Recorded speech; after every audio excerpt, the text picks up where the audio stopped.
Hi friends, Libya Sahara ఎడారి లోపల ప్రపంచంలోని అతిపెద్ద నదిని నిర్మించింది. అవునా, అదెలా సాధ్యం? ఒక్క చుక్క నీరు కూడా లేని ఎడారి ప్రాంతంలో కొన్ని లక్షల క్యూబిక్ టన్నుల నీరు ఎలా వచ్చింది? ఈ చిత్రాన్ని ప్రపంచంలోని 8వ వింతగా కూడా పేర్కొంటారు. అయితే ఆ తర్వాత ఏం జరిగింది అన్న దాని గురించి ఎవరూ చర్చ కూడా తావివ్వరు. ప్రకృతి ప్రపంచంలో ప్రతి దేశానికి, ప్రతి ప్రాంతానికి ఎన్నో వనరుల్ని అందించింది. కాకపోతే ఆ వనరులు అన్ని దేశాలకు సమానంగా మాత్రం ఉండవు అన్నదే వాస్తవం. భూమి మీద దాదాపు 75% నీరుంటుంది అని మనందరం చదువుకున్నాం. కానీ అందులో చాలా వరకు మనం ఉపయోగించలేం. మనం ఉపయోగించగలిగే ఫ్రెష్ వాటర్ కేవలం అందులో 3% మాత్రమే. దాంట్లో 2% మంచుగడ్డలు, వాతావరణం భూమి లోపల ఉంది. మనం జీవించడానికి ఉపయోగిస్తున్న మంచినీరు కేవలం 0.5% మాత్రమే. ఇది కూడా భూమి మీద సమానంగా లేదు. కొన్ని దేశాల్లో తాగడానికి కూడా నీరు లేదు. ఆ సమస్యను తొలగించడానికి ఎన్నో రకాల పద్ధతుల్ని అలవాటు చేసుకుంటున్నారు. సముద్రపు నీటిలోని ఉప్పును తీసేసి శుద్ధి చేసి ఆ నీటిని కూడా తాగడానికి అందిస్తున్నారు. లేదా క్లౌడ్ సీడింగ్, కృత్రిమ పద్ధతుల్లో నీటిని వర్షంలా కురిపిస్తున్నారు.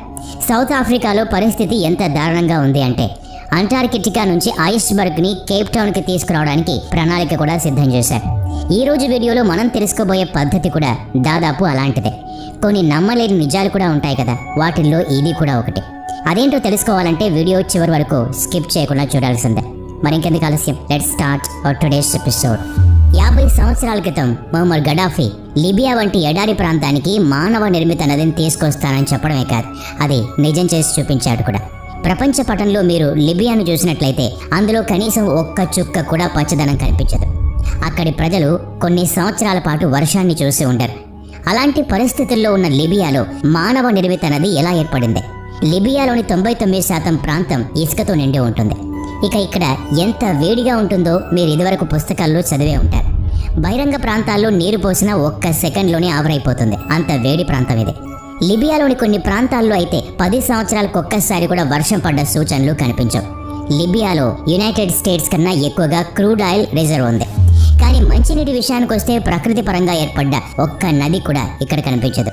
1950లో క్రూడ్ ఆయిల్ కోసం తవ్వినప్పుడు ఇక్కడ ఆయిల్తో పాటు మరొక విశేషం కూడా కనిపించింది. అదే మంచినీరు. మీరు విన్నది నిజమే. దాదాపు భూమి లోపల 1500 కిలోమీటర్ల లోతున మంచినీటి జాడ కనిపించింది. లిబియాకి ఒక పెద్ద ఖజానా అనిపించింది. బహుశా ఇది ఫాసిల్ వాటర్ అయి కూడా ఉండొచ్చు. న్యూబియన్ శాండ్ స్టోన్ అక్విఫర్ సిస్టమ్ ద్వారా ఈ విషయం తెలుసుకున్నారు. అయితే ఇంకా లోతుగా తెలిసిన విషయం ఏంటి అంటే ఆ నీరు ప్రపంచం మొత్తం 40,000 సంవత్సరాలు ఉపయోగించినా కూడా ఇంకా మిగిలే ఉంటుంది. బంగారం లాంటి ఈ నీరు లిబియా తూర్పు ప్రాంతంలో ఉంది. అప్పటి లిబియా నియంత గడాఫీ ఈ అదృష్టాన్ని వదులుకోవాలని అనుకోలేదు.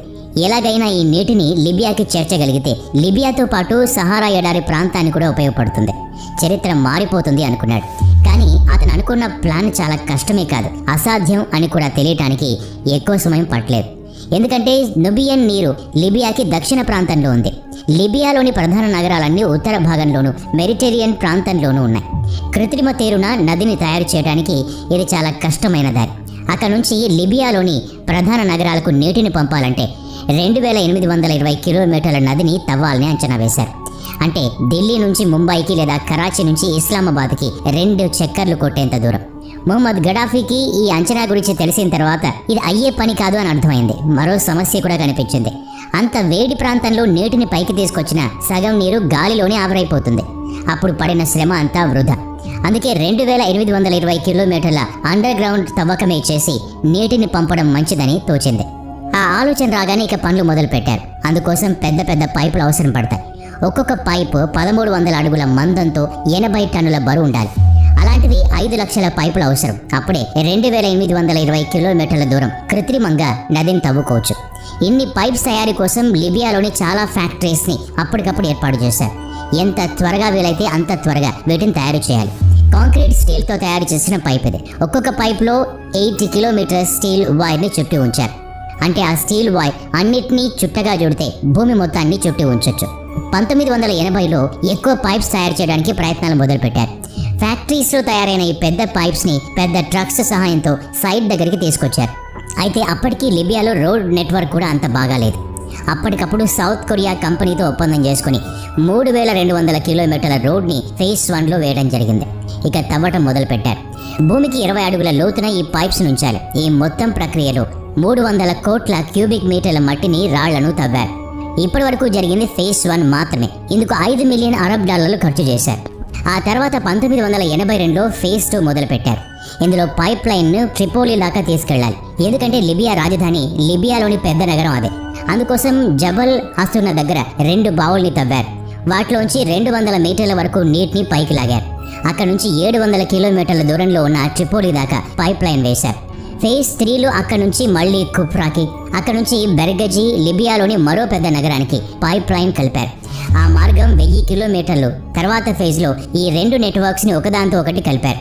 లిబియాతో నిర్మితమైన ఈ మానవ నిర్మిత నది కోసం 5 పెద్ద పెద్ద జలాశయాల్ని, రిజర్వాయర్స్ని కూడా నిర్మించారు. వాటిలో అదనపు నీటిని స్టోర్ చేసి ఉంచొచ్చు. ఒక్కొక్క జలాశయం డయామీటర్ 1 కిలోమీటర్. ఈ రోజు కూడా అతిపెద్ద రిజర్వాయర్గా పేరున్న రిజర్వాయర్స్ ఇవి. Guinness book of world records ప్రకారం లిబియాలోని మానవ నిర్మిత నది ప్రపంచంలోనే మొదటిది, గొప్ప ఇరిగేషన్ సిస్టమ్ కలదే. ఈ ప్రయోగం వల్ల లిబియాలోని 6.7 మిలియన్ ప్రజల దాహం తీర్చడమే కాదు, 70% నీరు వ్యవసాయ రంగానికి, పారిశ్రామిక రంగానికి కూడా ఉపయోగపడుతుంది. ఇందువల్ల లిబియాలోని ఉత్తర పశ్చిమ ప్రాంతాలు పచ్చదనాన్ని నింపుకున్నాయి. అయితే ఇందుకు చాలా ఖర్చు కూడా అయింది. ఒక అంచనా ప్రకారం ఈ ప్రాజెక్టు పూర్తవడానికి $25 బిలియన్ ఖర్చు చేశారు. చిత్రం ఏంటంటే మొదటి 3 ఫేజ్లు ఆర్థికంగా ఎవరి సహాయం తీసుకోకుండా అనుకున్న దాని ప్రకారంగా అనుకున్న సమయానికే పూర్తి చేశారు. యునెస్కో ఈ ప్రాజెక్టులో ఉన్న ఇంజనీర్లకు చాలా ట్రైనింగ్ ఇచ్చి ఉంటుంది అని చాలా మంది అనుకుంటారు. లిబియన్ శాండ్ వాటర్ వచ్చే 100 సంవత్సరాలు లిబియాని సస్యశ్యామలం చేస్తుందని నమ్మకం. మరోపక్క లిబియా సముద్రపు నీటిలో నుండి ఉప్పు తీసే ప్రక్రియ కూడా మొదలుపెట్టింది, అంటే డీసాలినేషన్.